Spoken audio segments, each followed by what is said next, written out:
Happy Monday. Welcome back to the school week. Welcome back for me from YALLFest, where Miss Wheatley and I had a great time, sort of low-key stalking authors, listening to them talk about their books and the upcoming projects and what inspired them to write books and the kind of language they choose. It's really interesting to sit in an environment with authors and actually get to hear the way they process and what makes them choose one book topic over another, what makes them choose an absentee parent or a pregnancy storyline or things like that.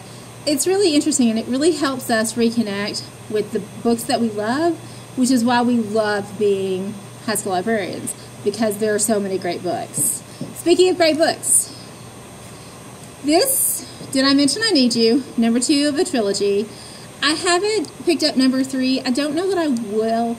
The love triangle just got too strong for me. Like, it really got to the point where I couldn't invest myself in the idea that these two shouldn't be together because their parents got married when they were mostly grown. I don't know. It felt kind of like the whole book, nothing happened. There was no real plot. She goes to New York to visit him, and that's it. Like, it really just unfolded.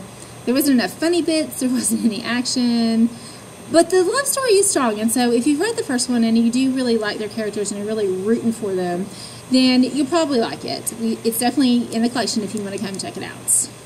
A book I really did love ever so much, and we do have this book in our collection, and the only reason I'm showing a picture of it is because it's actually checked out right now.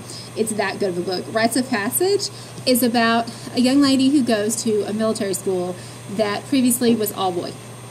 So she's in the first class of admitted females in this military school. So you can imagine how difficult that is for her. You can imagine that they're not very warm and welcoming, and they don't really want her and the other female cadets there.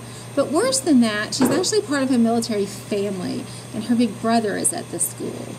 And he is not the ally she was hoping for. She knew that he would never just be like, back off, that's my baby sister, but she was kind of hoping he would be like, okay, that's cruel and inhumane, and quit torturing her. And he doesn't really do that as much as she would like. I really, really enjoyed it. It was a strong story.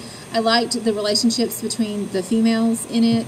I rolled my eyes a couple times when there was some love interest pop up, and I thought, do we have to do this? But it's YA. I mean, it's life. You kind of have to do it, but they didn't do it in such a way that it made me nauseous, throw up in my mouth kind of thing.